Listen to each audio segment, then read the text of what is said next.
আমাদের বাচ্চার জন্য আমার আর সুধীরের সন্তান। 30 বছর আগে আমি আরকে ওয়েবস কোম্পানিতে অ্যাকাউন্ট ডিপার্টমেন্টে কাজ করতাম।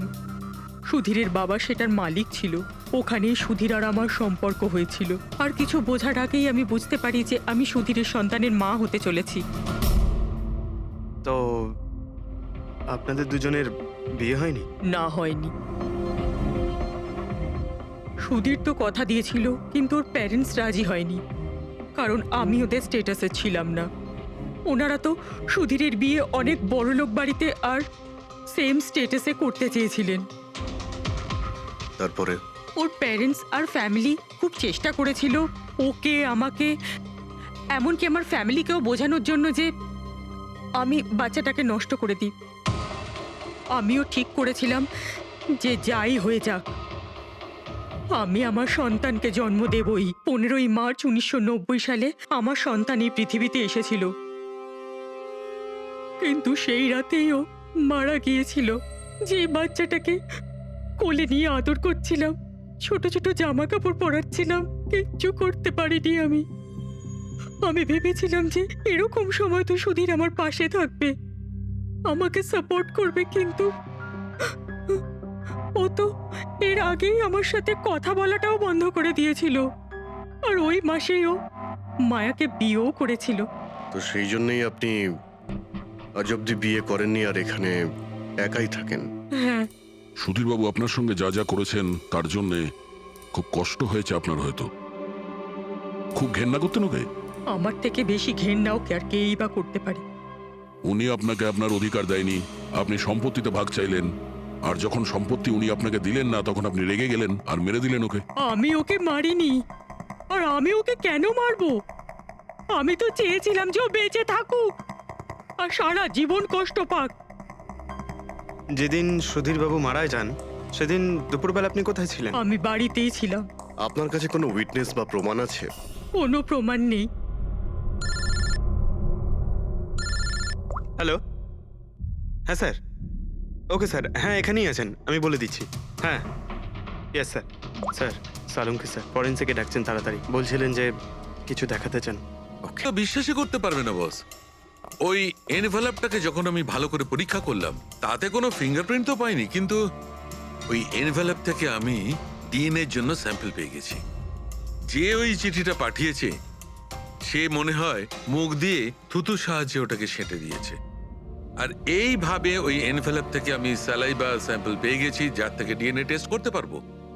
কিন্তু ডক্টর, ডিএনএ টেস্টিং এতে তো 4 থেকে 6 সপ্তাহ লাগবে। হ্যাঁ, আর আমি 5 দিনের জন্য যাচ্ছি দিল্লি এক কনফারেন্সে, কিন্তু তার আগে আমি কিছু প্রাইমারি টেস্ট করিয়ে নিয়েছি। তো স্যার আপনি এই টেস্ট থেকে কি পেলেন? এই টেস্ট থেকে আমি জানতে পেরেছি যে এটা যার ডিএনএ হোক না কেন তার ডিএনএ সুধীরবাবুর ডিএনএ এর সঙ্গে ম্যাচ করছে। কি? তার মানে এই যে তার মানে হচ্ছে এইটা যে এই চিঠিটা পাঠিয়েছে সেটা সুধীরবাবুর কোনো রক্তের সম্পর্কের লোক। তার মানে সুধীরেরই নিজের কেউ সুধীরকে ব্ল্যাকমেল করছে, কিন্তু কে কে হতে পারে? স্যার, অদিতির পেটে যে বাচ্চাটা ছিল সেটা তো মরা অবস্থায় জন্মেছিল। হ্যাঁ, আর রইল বাকি সুধীরবাবুর 2 ছেলে নীল আর রিতেশ। ওরা দুজন আবার সুধীরবাবু আর অদিতির গোপন রহস্যটা জেনে ফেলেননি তো? হতে পারে তার জন্যই ব্ল্যাকমেল করছিলেন, বাচ্চাগুলোর পোশাক পাঠিয়ে। আচ্ছা স্যার, ওই যে বাচ্চাদের পোশাক পেয়েছিলাম ওগুলো কি সত্যি পুরনো নাকি ময়লা টয়লা করে পুরনো দেখানোর চেষ্টা করা হয়েছে? আমি ওগুলোকে স্পেশালাইজড ল্যাবে পাঠিয়ে দিয়েছি চেক করার জন্য, তাড়াতাড়ি জানা যাবে। আচ্ছা পুরবি সুধীরবাবুর ছেলের ব্যাপারে কি জানতে পেরেছো? কি করতো ও?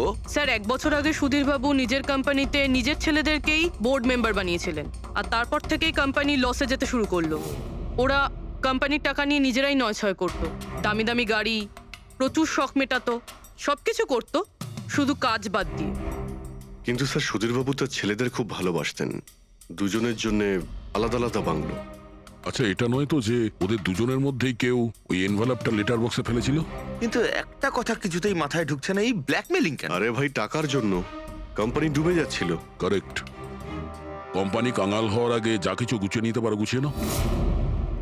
যদি সুধীরবাবুর 2 ছেলে তাদের বাবাকে টাকার জন্য ব্ল্যাকমেল করে থাকে তাহলে নিশ্চয়ই ওনার ব্যাংকের অ্যাকাউন্টে নিশ্চয়ই টাকা এসে থাকবে, খুব বড় রকমের ফিগার।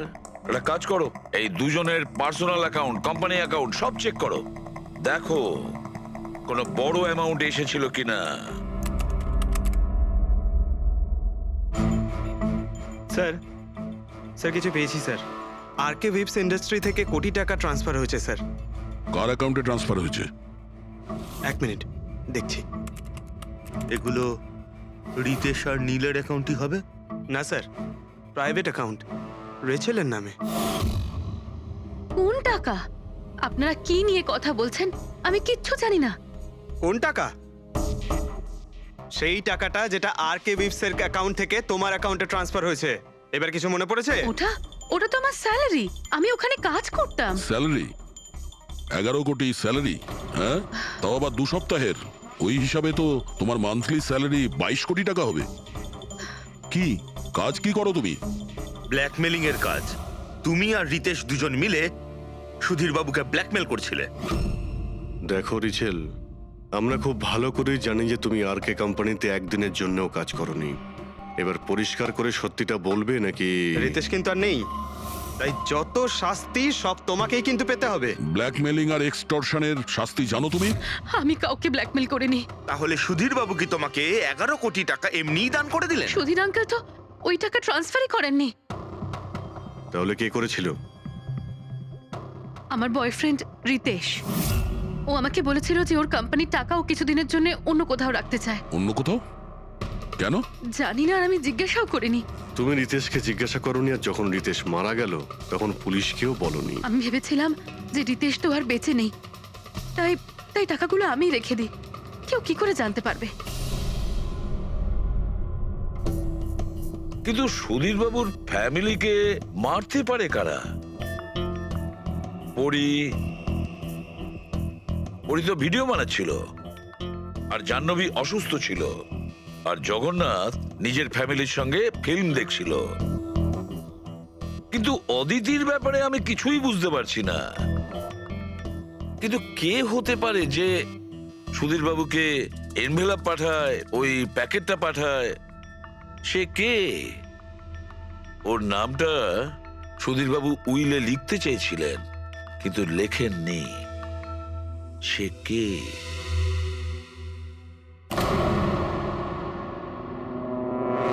প্রেমের দ্বিতীয় কেকটা কোথা থেকে আসলো? হ্যাঁ স্যার, এখানে দুটো কেক। সেটাই তো, যখন বার্থডে ছিল সুধীর বাবু তার নিজের ফ্যামিলির সঙ্গে, ছোট কেকটা কেন কাটতে যাবে যেখানে এত বড় কেকটা রয়েছে এর সামনে? স্যার, যাতে ও রাতে পার্টিতে বড় কেক খেতে পারে। আরে ভাই, সুধীর বাবু কি 18 বছরের বাচ্চা ছিল নাকি যে নিজের বার্থডেতে দুটো কেকের অর্ডার দেবে? স্যার, হতে পারে এই কেকটা ওনাকে কেউ গিফট করেছে, এই কিন্তু বাদামওয়ালা সেটা কেক। তো বক্সে নিয়ে আসবে, আর তার উপরে কেক শপের নামটাও লেখা থাকবে। না স্যার, ওখানে তো আমরা কোনো বক্স পাইনি। ছিল না? হতে পারে কেউ এই কেকটা বাড়িতে বানিয়েছে। সেই জন্যই আমরা ওখানে বক্স পাইনি। কিন্তু এই আমন্ড দেওয়া কেক পাঠালোটাকে? স্যার, হ্যাঁ, স্যার আমি জাহ্নবীর সোশ্যাল প্রোফাইল চেক করছিলাম। স্যার, এখানে ওর অনেক অনেক ছবি আছে যেখানে ও কেক আর পেস্ট্রি বেক করছিল। বেকিং ও খুব পছন্দ করে। হ্যাঁ, আমি বেকিং পছন্দ করি, তাতে কি? তো কিছু না, তুমি বাদামওয়ালা কেক বানিয়েছিলে না সুধীর বাবুর জন্য? আমি যখন জানি যে ওনার বাদামে অ্যালার্জি, তাহলে আমি ওনার জন্য বাদাম কেক কেন বানাবো? কারণ তুমি চাইছিলে যে উনি কেকটা না খান, যদি খেতে অজ্ঞান হয়ে যেত না। আর তুমি চাইতে যখন তুমি ওকে মারবে তখন যেন ওর জ্ঞান থাকে, কষ্ট পায় তোমার সামনে, প্রাণ ভিক্ষা করে, তাই না? আরে আমি সুধীর আঙ্কেলকে কেন মারবো? তুমি কেকের মধ্যে সেনেটিভ মেশাওনি রিতেশ, নীল আর মায়াকে মারার জন্য? আপনারা এইসব কি বলছেন বলুন তো? ব্যাস ব্যাস, অনেক হয়েছে। তুমি বলেছিলে না যে ওই দিন তুমি অসুস্থ ছিলে আর বাড়িতেই ছিলে? কোথাও তুমি যাওনি। তুমি পার্টিতে কিভাবে গিয়েছিলে কিনা পার্টিতে? আমি সত্যি 2-3টে পর্যন্ত ঘুমিয়েছিলাম। তারপর ঘুম থেকে ওঠার পর আমার মনে হলো যে আমি একটু বেটার ফিল করছি, আর তাই আমি পার্টিতে চলে যাই। এতে আমার কি অন্যায়? তুমি যদি রাত 2টো থেকে 3টে অবধি সত্যিই ঘুমিয়েছিলে, তাহলে 2:30টার সময় যখন সুধীর বাবু মারা যান, তখন তোমার মোবাইল ওনার ঘরের সামনে গেল কি করে? দেখো জাহ্নবী, মিথ্যে বলে কোনো লাভ নেই। আমরা তোমার মোবাইলের রেকর্ড চেক করে দেখেছি। যে সময় সুধীর বাবু মারা যান সেই সময় তোমার ফোনের লোকেশন ওনার বাড়ির কাছেই ছিল। এবার সত্যি বলবে নাকি আরো টাইম ওয়েস্ট করতে চাও? আমি আর নীল একে অপরকে ভালোবাসতাম। আমরা ভেবেছিলাম যে নীলের বাবার বার্থডে আমাদের কাছে একটা ভালো সুযোগ ছিল ওনাকে আমাদের ব্যাপারটা বলার। আর সেই জন্যই আমি ওখানে যাই। ওখানে গিয়ে নীলকে অনেকবার কল করি। প্রায় 1 ঘন্টা ওখানে ছিলাম আমি, কিন্তু নীলের কোনো কল আসেনি। আমি ভেবেছিলাম নীল হয়তো সময় পাচ্ছে না আমাকে কল করার। মিথ্যে কথা। তোমার মনে হয়েছিল নীল তোমাকে ঠকাচ্ছে, সেই কারণে তুমি ওকে আর ওর পুরো ফ্যামিলিকে মেরে দিয়েছো। এই আপনারা কি বলছেন বলুন তো? আমি বেকিং করতে ভালোবাসি, তার মানে তো এটা নয় যে খুনটা আমি করেছি। ইন্টারনেটে রেসিপি দেখে তো যে কেউ কেক বানিয়ে ফেলতে পারে। কেক বানানো কি এমন কঠিন কাজ? আর রিতেশের গার্লফ্রেন্ড রেচেল, ও তো বেকিং করে। আপনারা ওকে কি কেন কিছু জিজ্ঞেস করছেন না? সবাইকে জিজ্ঞেস করবো আমরা। ডাকো সবাইকে। ভীষণ ইন্টারেস্টিং কেস এটা। এরকম খুব কম হয় যে এতজনের কাছে একটা লোকের প্রাণ নেওয়ার জন্য সুযোগও আছে আর মোটিভও আছে। আপনারা আবার? আরে স্যার, আমি কেন মারবো ওনাকে? আপনি নীলকে বিয়ে করতে চেয়েছিলেন, ওর ফ্যামিলির লোকেরা রাজি হয়নি। এ তো খুব বড় একটা কারণ খুন করার। আর সুধীর বাবুর ফ্যামিলির জন্য আত্মমর্যাদা, সোশ্যাল স্ট্যাটাস অনেক গুরুত্বপূর্ণ ব্যাপার ছিল। এর সবচেয়ে বড় এক্সাম্পল অদিতি দেবী। আর সুধীর বাবু এই নিজের সম্পত্তি আর স্ট্যাটাসের জন্য আপনার জীবন নষ্ট করে দিয়েছেন। তাহলে আপনার থেকে বেশি ঘৃণা আর কে করতে পারে? আমার কাছে পয়সার কোনো মূল্য নেই, আর না কোনো বিষয়ে রিগ্রেট। আফসোস তো তোমার হওয়ার কথা রাচেল। এখানে তো 5,000 টাকার জন্য মানুষ মানুষকে খুন করে, আর তুমি তো বসে বসে 11 কোটি টাকা পেয়েছো। আর আপনি? আপনার হাতে তো সুধীর বাবু তার লাইফের রিমোট কন্ট্রোল দিয়ে দিয়েছিল। আপনি সবই জানতেন ওনার ব্যাপারে। এটাও জানতেন যে উনি ওনার গানটা কোথায় রাখেন। দেখুন, আপনাদের যা ইচ্ছে বলতে পারেন। আমি আপনাকে আগেও বলেছিলাম যে আমি সেদিন ঘরে ভিডিও ব্লগ বানাচ্ছিলাম। চাইলে আমার ফোনও চেক করতে পারেন। হ্যাঁ হ্যাঁ, নিশ্চয়ই। ওই দেখি, জানা তো যাবে কিভাবে ভিডিও ব্লগ বানানো যায়।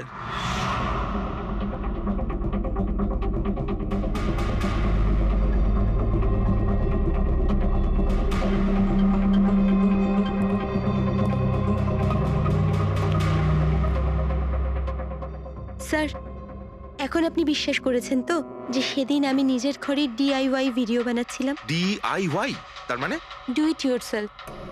স্যার, আমি প্রত্যেকদিন নিজের ইন্টারনেট চ্যানেলে মানুষদের দৈনন্দিন কাজের ইজি পদ্ধতি দেখাই। Do it yourself. স্যার, হ্যাঁ নিউজ পেপারটা দেখুন, ডেটটা ওই একই। হ্যাঁ, সেটাই তো আছে। মানে ভিডিও ওই দিনই শুট করা হয়েছিল। স্যার, হ্যাঁ পুরবি।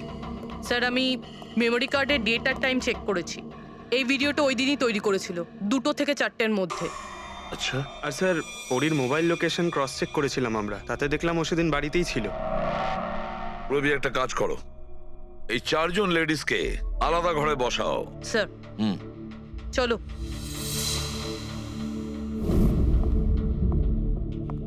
স্যার, কি ভাবছেন আপনি?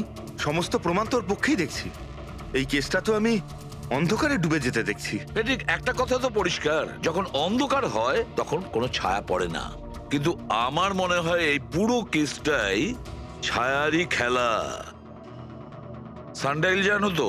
সানডাইল এই জিনিসটা আসলে সূর্যের আলো কোন দিকে যায় সেই অনুযায়ী টাইমটা দেখায়। হ্যাঁ, সানডাইল এমন একটা জিনিস যেটা থেকে আমরা আকাশের সূর্যের পজিশনটা বুঝতে পারি, যেটা থেকে আমরা সময়টা আন্দাজ করতে পারি। এবার দেখো, আমাদের পৃথিবী ঘুরতে থাকে আর সেই জন্য সূর্যের অ্যাঙ্গেলটাও বদলে যায়, যেটার কারণে সানডাইলে ছায়ার পজিশনটা বদলাতে থাকে। এটা তো মাথায় ঢুকে গেছে স্যার, কিন্তু এটার এই কেসটার সাথে কি সম্পর্ক বলুন এর তো? সঙ্গে সম্পর্ক আছে ফেডরিক। পরি, এই পুরো প্রমাণগুলোই আমরা পরীর কাছ থেকে কালেক্ট করেছি। পরি সে এমন একজন কেউ পুরো এভিডেন্স গুলো ম্যানিপুলেট করতে পারে, মেমোরি কার্ডের ডেটটাও চেঞ্জ করতে পারে, পুরো এভিডেন্সেস কন্ট্রোল করতে পারে। কিন্তু সূর্যকে কন্ট্রোল পরি করতে পারে না। ভুলে যেও না যে সূর্য কোনো সময়ই ভুল সময় সে দেয় না। তার মানে ওরই ভিডিওতে ডেট আর টাইম দুটোই চেঞ্জ করে দিয়েছে। হয়তো চেঞ্জ করেছে বা করেনি, কিন্তু এখন আমরা এই ছায়াকে প্রশ্ন করব যে পরি সত্যি বলেছে না মিথ্যে। সেদিনটা একদম সেরকমই হয়েছে যেমন পরীর ভিডিওতে ছিল। আর রোদও সেই রকম আছে সেদিন যেরকম ছিল। শুধু পরীর জায়গায় পুরবি দাঁড়িয়ে আছে। স্যার আমরা এখানে কি করব? আগামী 6 ঘন্টা পর্যন্ত পূরবীকে এইভাবেই দাঁড়িয়ে থাকতে হবে যেভাবে ভিডিওতে পরী দাঁড়িয়েছিল। আমরা এটাই দেখতে চাই যে যদি পরী সত্যি কথা বলে তাহলে 2 থেকে 4টের মধ্যে পূরবীর মুখে ঠিক সেই জায়গা থেকে রোদ্দুর পড়বে যেমন পরীর মুখে ছিল।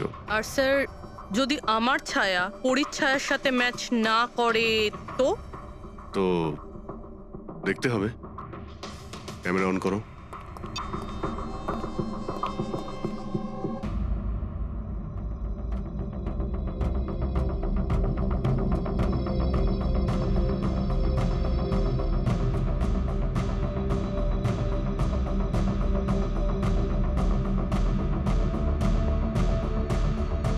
চলো, গুড। ওকে পূরবী, রিল্যাক্স। আচ্ছা কি আছে এই ভিডিওতে? আরে দেখতে দাও ভাই।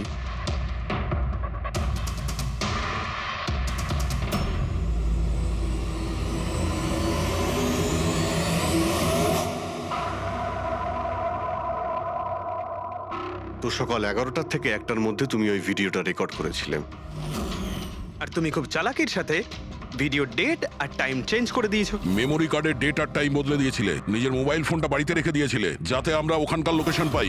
তুমি কি মনে করেছিলে এসব করার ফলে আমরা বোকা হয়ে যাব? হ্যাঁ, না তুমি আমাদেরকে বোকা বানাতে পারলে, না আকাশে ওঠা সূর্যকে। তোমার ভিডিওতে রোডের ডিরেকশন দেখে স্পষ্টই বোঝা যাচ্ছে ওই ভিডিওটা 11টা থেকে 1টার মধ্যে শুট করা হয়েছে। চেষ্টাটা ভালোই করেছিলেন, কিন্তু রিসার্চ ওয়ার্কটা একটু দরকার ছিল। পরি তোমার ব্যাপারে আমরা সবকিছু জেনে গেছি। পড়ি আমাদের হয়তো ম্যাক্সিমাম 4 সপ্তাহ সময় লাগবে তোমার ডিএনএ টেস্ট করে এটা প্রমাণ করতে যে তুমি সুধীর বাবুর মেয়ে, কিন্তু তাতে সত্যিটা বদলে যাবে না।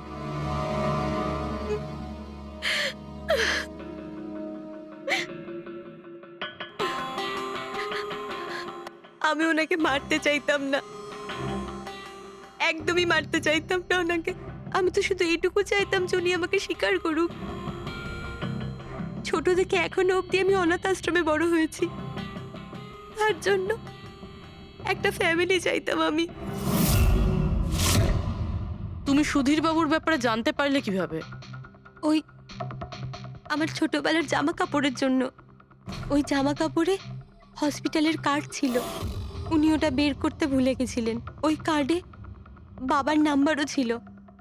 তারপর আমি বাবাকে অনেক খুঁজলাম, তখন শেষ পর্যন্ত ওনার কোম্পানির কথা জানতে পারলাম। কিন্তু তুমি ওনার কোম্পানি কেন জয়েন করলে? তুমি চাইলে সুধীরবাবুকে অন্য জায়গাতেও কথাটা বলতে পারতে যে তুমি ওনার মেয়ে। কিন্তু আগে আমি ওনার সাথে দেখা করতে চাইতাম, চিনতে চাইতাম ওনাকে। তারপর আস্তে আস্তে জানতে পারলাম যে উনি খারাপ মানুষ নন, মনের দিক থেকে খুবই বড়।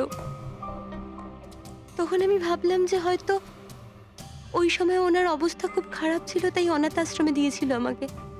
কিন্তু এখন তো ওনার খুব ভালো অবস্থা, এখন তো উনি আমায় আপন করতে পারতেন। তাহলে ওনার সঙ্গে দেখা হতে না হতে প্রপার্টিতে ভাগ কেন চাইলে? কারণ আমি জানতে চাইতাম যে ওনার কাছে ইম্পর্টেন্ট কি, টাকা না আমি। তার জন্যই সুধীর বাবু ওনার উইল চেঞ্জ করতে চাইছিলেন। হ্যাঁ, আর এটা শুনে আমি খুব খুশি হয়ে গেছিলাম। কিন্তু সুধীর বাবু তার সিদ্ধান্ত বদলে ফেলেছিলেন, যেটা তুমি সহ্য করতে পারোনি। স্যার ও সব ওনার ওয়াইফ আর ওনার মেয়ের জন্য হয়েছিল। ওরা এটা সহ্যই করতে পারছিল না যে বাবা আমার নাম উইলে অ্যাড করছিল। অর্থাৎ আরো একবার সুধীরবাবু আপনাকে মেনে নিতে অস্বীকার করলেন। হ্যাঁ, আর এইবারও ঠিক ফ্যামিলির জন্যই। উনি একদম বদলাননি, উনি একদম ঠিক আগের মতোই ছিলেন। সেলফিশ, সুবিধাবাদী, দায়িত্বজ্ঞানহীন। সহজভাবে নিজের ভাগটা পাননি বলে ওনাকে ব্ল্যাকমেল করতে শুরু করে দিলেন। না, আমি যখন ওনাকে প্রথম এনভেলপ পাঠিয়েছিলাম তখন আমার এরকম উদ্দেশ্য ছিল না। আর না আমি এতটাই বোকা যে এনভেলপ নিজের মুখ দিয়ে সিল করব। আমি তো এটাই ভাবতাম যে অ্যাটলিস্ট উনি আমাকে নিজের ফ্যামিলিতে ইনক্লুড করুক, আমার নিজেরও একটা ফ্যামিলি হোক। আর তার জন্যই আমি বাবার জন্মদিনের দিন নেশাযুক্ত ওষুধ দিয়ে বাদামের কেক নিয়ে ওনার বাড়িতে গেছিলাম।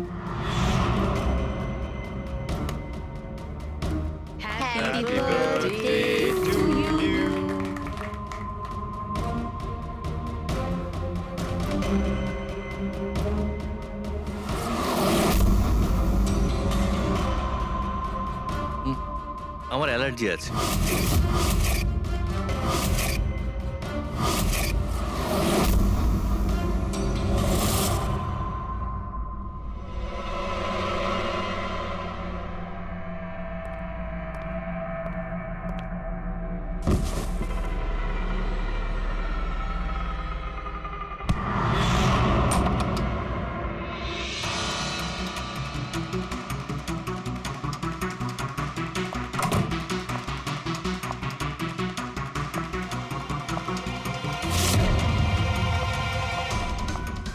বাবা,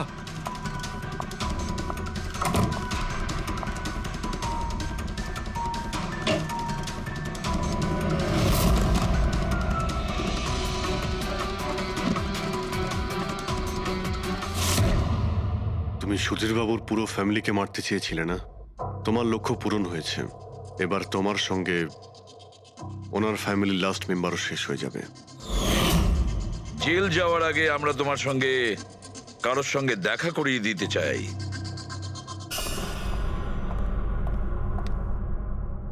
ইনি অদিতি দেবী, তোমার মা। মা, আপনাকে মিথ্যে বলা হয়েছিল যে আপনার সন্তান মৃত জন্ম নিয়েছিল।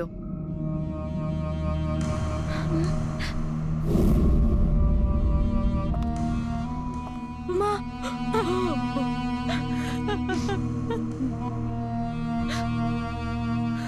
ওর এই সুধীর বাবু আর তার ফ্যামিলিকে শেষ করে দিয়েছে। আমরা দুঃখিত, আপনারা দুজন আবার বিচ্ছিন্ন হয়ে যাচ্ছেন।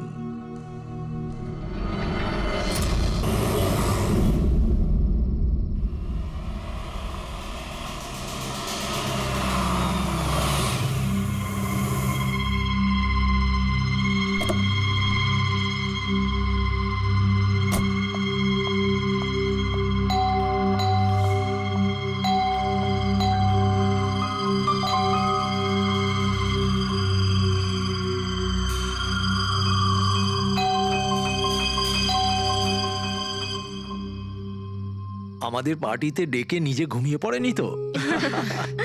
স্যার, ও নিজের জন্মদিনের পার্টিতে কি করে ঘুমাবে? আরে ওকে কিছু বিশ্বাস নেই, 60 বছর বয়স হয়েছে। সুধীর, বাইরে আয় ভাই।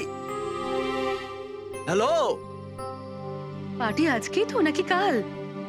হ্যাঁ, পার্টি আজই, আই এম শিওর। আমি ওকে একবার ফোন করে দেখি।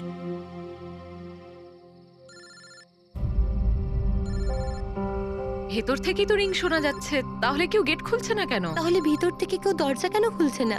আমি বললাম না 60 বছর বয়স, এখনো বাচ্চা আছে। Sudhir,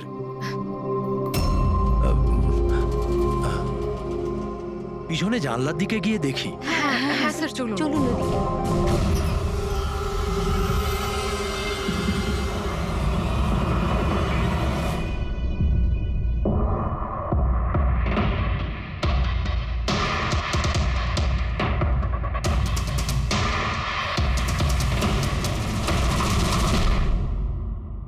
emergency medical card.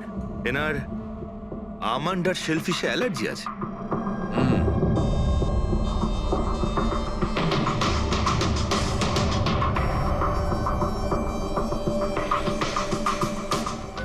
Sir, কেকটাও পুরো খাওয়া হয়নি।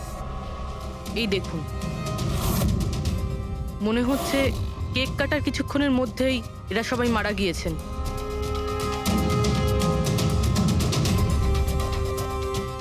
হাতাহাতির কোনো চিহ্নই নেই, সোজা গুলি করেছে।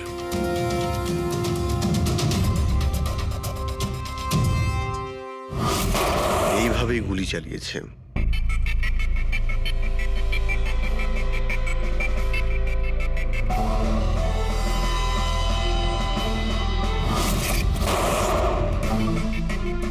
আরেকটা লাশ কোথায়? ভেতরে আছে স্যার।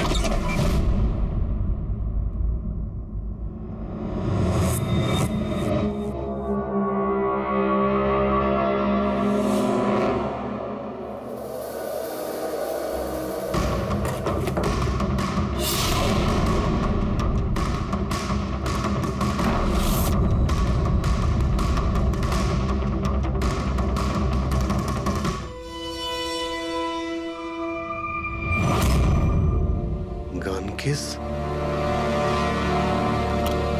কিন্তু এ তো পুরো খালি।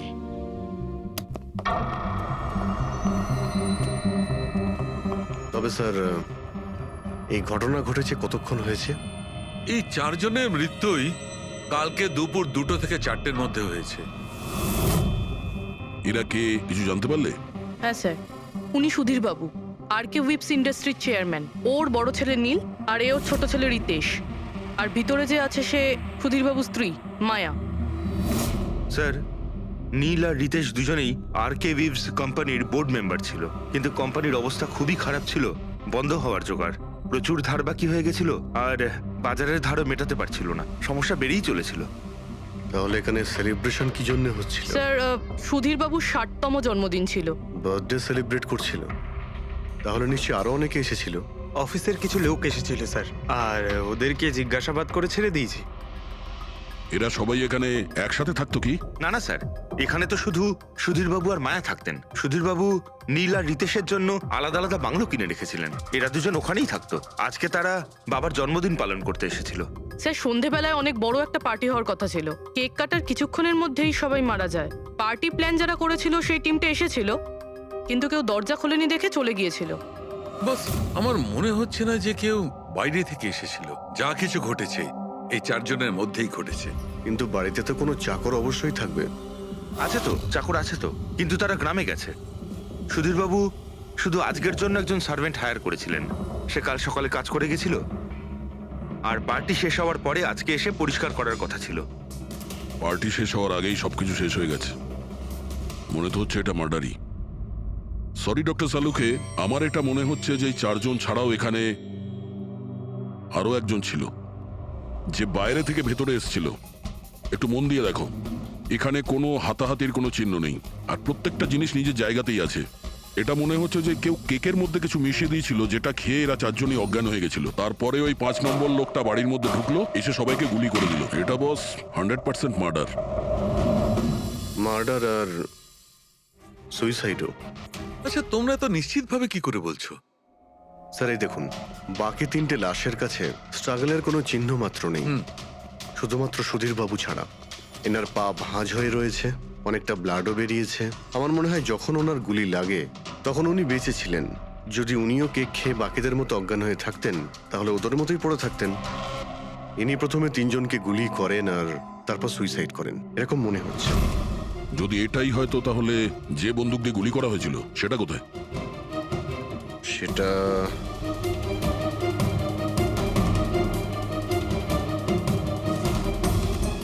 এইখানে গুলি লেগেছিল, মানে মাথাতে। সুধীর বাবু যদি এইভাবে গুলি চালান তো এইভাবেই হয়তো পড়েছেন, আর তখনই হাত থেকে বন্দুকটা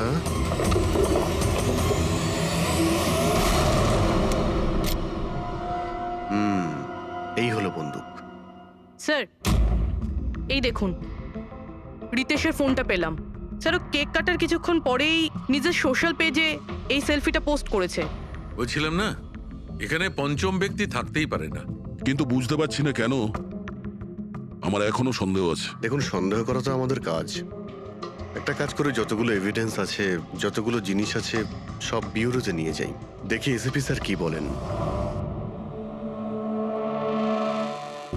গোলমাল মনে হচ্ছে।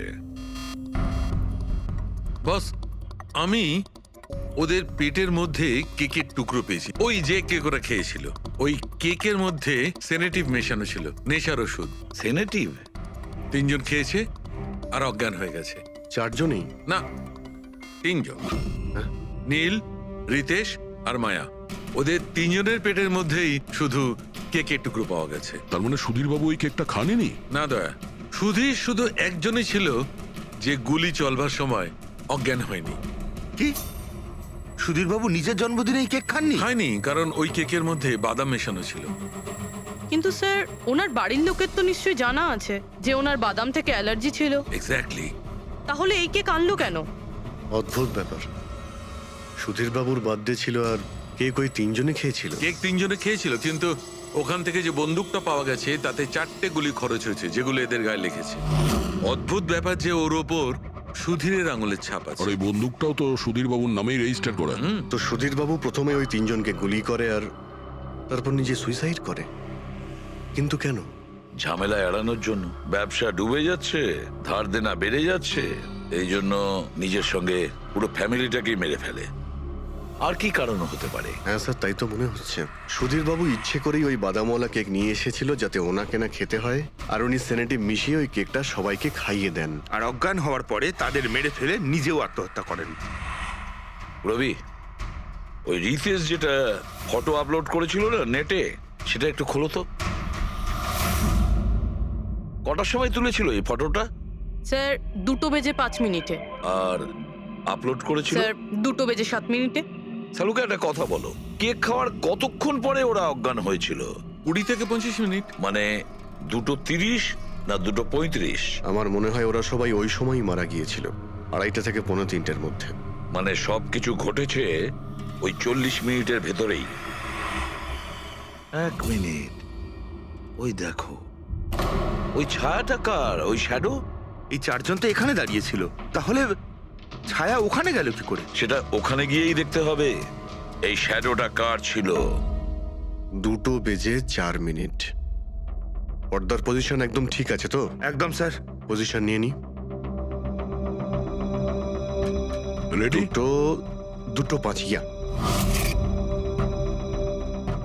আরে এখানে তো কোনো ছায়া দেখতে পাচ্ছি না। তাহলে ওখানে ছায়া কোথা থেকে এলো?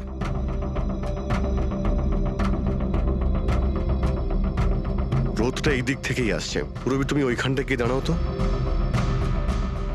ইয়া, ব্যাস।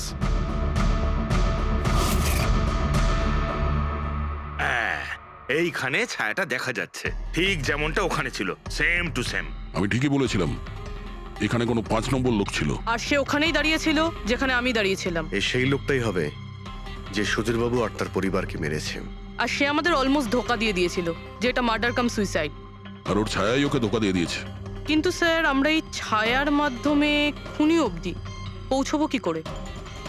খুনির মেন টার্গেট ছিল সুধীরবাবু, আর সে ওই সময় ওখানেই দাঁড়িয়েছিল। নিশ্চয়ই চেনা জানাই কেউ হবে। কারেক্ট। খোঁজ নিয়ে দেখো সুধীরবাবু পার্টিতে কাদের কাদের ডেকেছিলেন।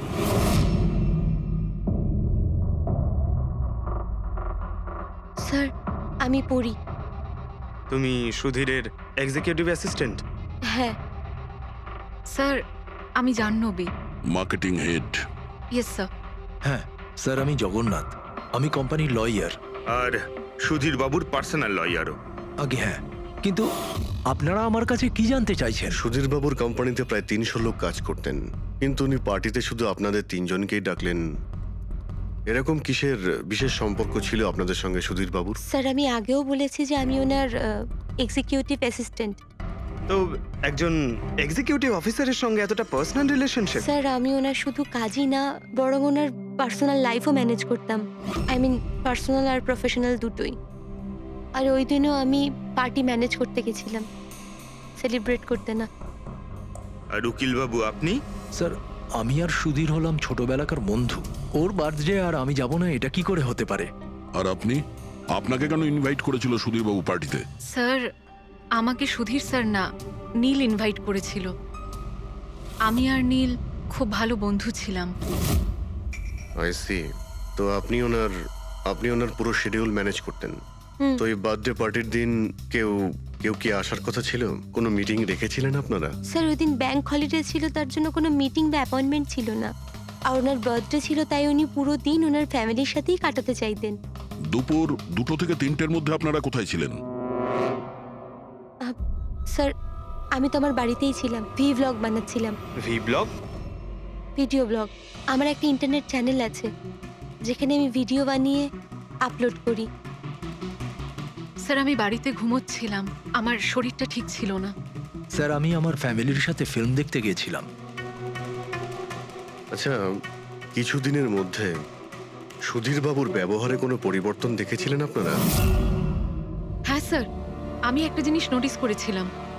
স্যার, আজ থেকে ঠিক 1 মাস আগে আমাদের মিটিং চলছিল।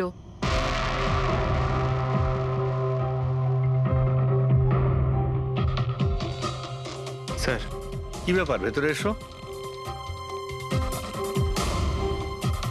ঠিক আছে, তুমি যাও।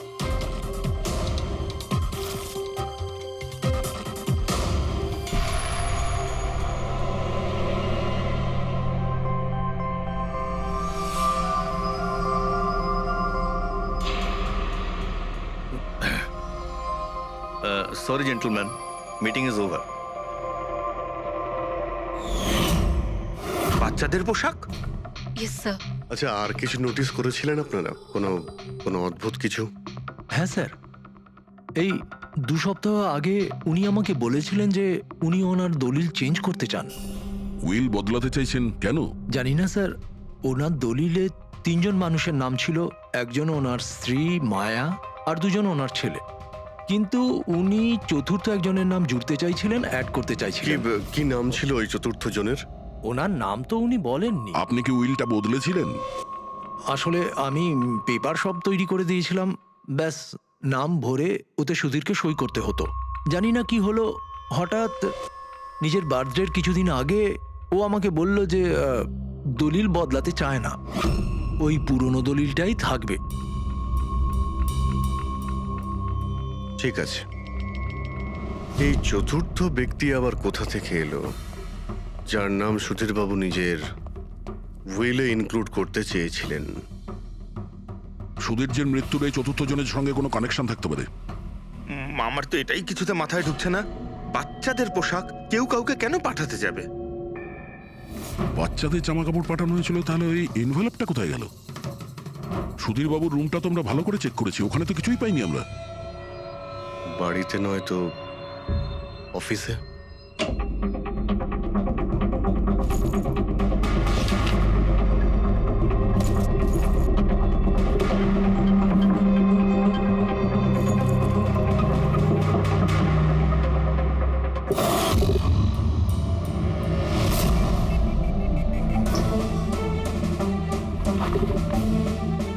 পেয়ে গেছি।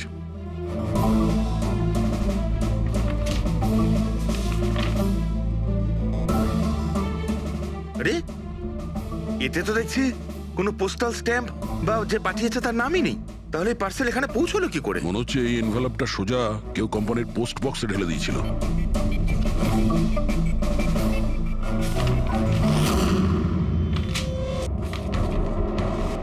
এই এনভেলপটা ডক্টর সালুকের কাছে পাঠিয়ে দিই, উনি হয়তো কিছু পেতে পারেন। ঠিক আছে। আচ্ছা, এই জাহ্নবী বলছিল যে এই পার্সেলটা দেখে মিস্টার সুধীর একদম চমকে গিয়েছিলেন। হতে পারে কোনো পুরনো স্মৃতি জেগে উঠেছিল। আর তারপর উনি কাউকে কলও করেছিলেন হয়তো। আগের মাসের কল ডিটেলস সুধীরবাবুরটা দেখি এই এনভেলপ পাওয়ার পরে সুধীরবাবু সবার আগে কাকে ফোন করেছিলেন।